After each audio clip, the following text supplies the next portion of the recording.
In last video, we covered what are anabolic steroids, what are their effects on our body, and why bodybuilders are using anabolic steroids.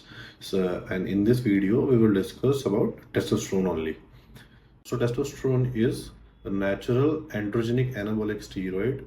It's produced in males in Leydig cells in our testes, and in females, it's produced in their ovaries and adrenal glands in very less amount. So testosterone cholesterol से ही बनता है हमारी body में multiple enzymatic steps के through. और chemically testosterone is a C19 steroid. इसका काम सिर्फ लिबिडो तक नहीं है जैसा हम सोचते हैं। ये हमारी बोन डेंसिटी बढ़ाता है, हमारा मसल मास बढ़ाता है, रेड ब्लड सेल्स का प्रोडक्शन बढ़ाता है, मूड एंड कॉग्निशन को इम्प्रूव करता है। So how testosterone works, it binds to our SHBG। जो हमारा टोटल टेस्टोस्टेरोन होता है, हमारी natural range is 300 to 1000। That doesn't means कि जिसका ज़्यादा है उसकी ज़्यादा मस्कुलैरिटी होगी। ऐसा क्यों है? क्योंकि टोटल टेस्टोस्टेरोन पहले SHBG से बाइंड करता है, सेक्स हार्मोन बाइंडिंग ग्लोबुलिन से बाइंड करता है। इसके बाद 1 to 3% इस रेंज में जो भी बचता है, जो फ्री रहता है, that is free testosterone. And this is responsible for muscle gain. यही हमारे टिश्यूज में, मसल्स में जाके हमारा मसल गेन करवाता है। सेल के अंदर जाकर एंड्रोजन रिसेप्टर से बाइंड करता है, DNA को स्टिमुलेट करता है, DNA लेवल पर स्टिमुलेशन होता है, ट्रांसक्रिप्शन होता है एनाबॉलिक प्रोटीन्स का। सो नेचुरली हमारी बॉडी कैसे रेगुलेट करती है टेस्टोस्टेरोन को कि इतना बनाना है, कम बनाना है, ज़्यादा बनाना है। The endocrine axis, the HPTA axis, कैसे काम करता है ये सब? HPTA axis is hypothalamus pituitary testicular axis. So हमारे हाइपोथैलेमस रिलीज करता है GnRH, and this GnRH tells our pituitary to release LH, and this LH signals our testes to produce testosterone।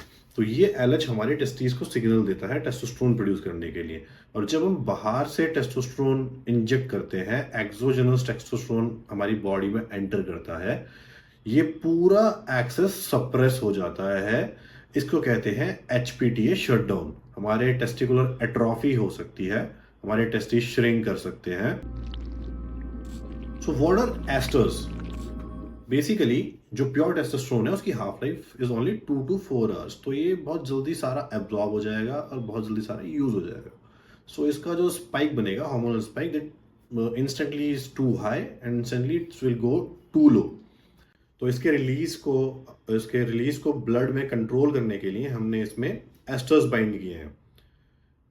जितना बड़ा एस्टर होगा उतना ज़्यादा ही टेस्टोस्टेरोन ब्लड स्ट्रीम में time लेगा एंटर करने में, उतना ही स्लो रिलीज होगा वो। प्रोपेनेट की हाफ लाइफ 2 days होती है, एनेंथेट की हाफ लाइफ 5 to 7 days होती है, साइपोनेट की हाफ लाइफ ऑलमोस्ट सेम एनेंथेट की होती है, 6 to 8 days। मोस्ट यूज होता है USA में।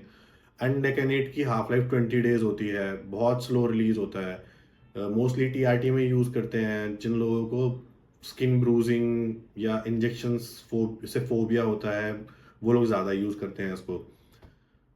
सो next topic is testosterone in performance enhancement. So पहले बात कर लेते हैं TRT डोजेज की। TRT डोजेज में टेस्टोस्टेरोन की doses around 150 to 200 mg per week रखी जाती है, आपके नेचुरल लिमिट्स को मीट करने के लिए। नेचुरली आपका प्रोडक्शन कम हो गया है, इन 35 to 40 ईयर्स आपकी एज हो गई है, आपके नेचुरल प्रोडक्शन कम होता है, उसको बढ़ाने के लिए, उसको नेचुरल रेंज में लाने के लिए TRT करी जाती है। इसको टेस्टोस्टेरोन रिप्लेसमेंट थेरेपी बोलते हैं। बॉडी बिल्डर्स टेस्टोस्टेरोन को 750,000 1500 mg पर वीक तक लेते हैं, इससे ज़्यादा भी लेते हैं। और इसका एनाबॉलिक टू एंड्रोजेनिक रेशियो 100:100 होता है। This means it builds muscle and causes androgenic effect equally. जैसे आपका hair loss, acne, voice deepening, mainly female में हम ज़्यादा देखते हैं वॉइस डीपनिंग, मेल्स में पहले से ही वॉइस डीप होती है। लेकिन अगर डोज और ड्यूरेशंस को कंट्रोल करा जाए तो सबसे ज़्यादा सेफेस्ट कंपाउंड टेस्टोस्टेरोन ही है, क्योंकि सबसे ज़्यादा बायो आइडेंटिकल है ये। हमारी बॉडी पहले से इसको बना रही है, हमारी बॉडी इसको आइडेंटिफाई अच्छे से कर पाती है, समझ पाती है। सबसे ज़्यादा रिसर्च भी टेस्टोस्टेरोन पे ही हुई है। Testosterone converts into DHT and estrogen. DHT में कन्वर्ट होता है 5 अल्फा रिडक्टेज एंजाइम की वजह से। हमारे स्कैल्प, हमारे स्किन और हमारे पिट्यूटरी ग्लैंड में सबसे ज़्यादा कन्वर्ट होने के चांसेस होते हैं इसके, जिसलिए हमें हेयर फॉल देखने को मिल सकता है, एक्ने देखने को मिल सकते हैं, पिट्यूटरी एनलार्जमेंट देखने को मिल सकता है इसकी वजह से। ये ज़्यादा एंड्रोजेनिक होता है। DHT is more androgenic, I guess 4 to 5 times androgenic to testosterone. Testosterone estrogen में कन्वर्ट होता है, एस्ट्राडायोल में कन्वर्ट होता है एरोमेटाइज एंजाइम की वजह से। और एस्ट्रोजन हमारी बॉडी के लिए अच्छा है, हमारे जॉइंट हेल्थ के लिए अच्छा होता है, हमारे लिबिडो के लिए अच्छा होता है, हमारे मूड के लिए अच्छा होता है।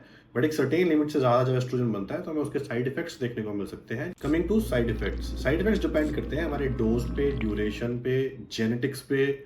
शॉर्ट टर्म में आपको इस पे वाटर रिटेंशन देखने को मिल सकता है, acne, mood swing, sleep cycle खराब हो सकता है, टेस्टिकुलर एट्रोफी देखने को मिल सकती है। लॉन्ग टर्म हाई डोसेज पे एलिवेटेड हेमोग्रिड देखने को मिल सकता है, रिस्क ऑफ ब्लड क्लॉट बढ़ जाता है, एस्ट्रोजेनिक साइड इफेक्ट ज़्यादा देखने को मिल सकते हैं, गायनोकेमिस्ट्रिया, फर्टिलिटी सप्रेस हो सकती है, पोटेंशियल हार्ट स्ट्रेन के रिस्क बढ़ जाते हैं।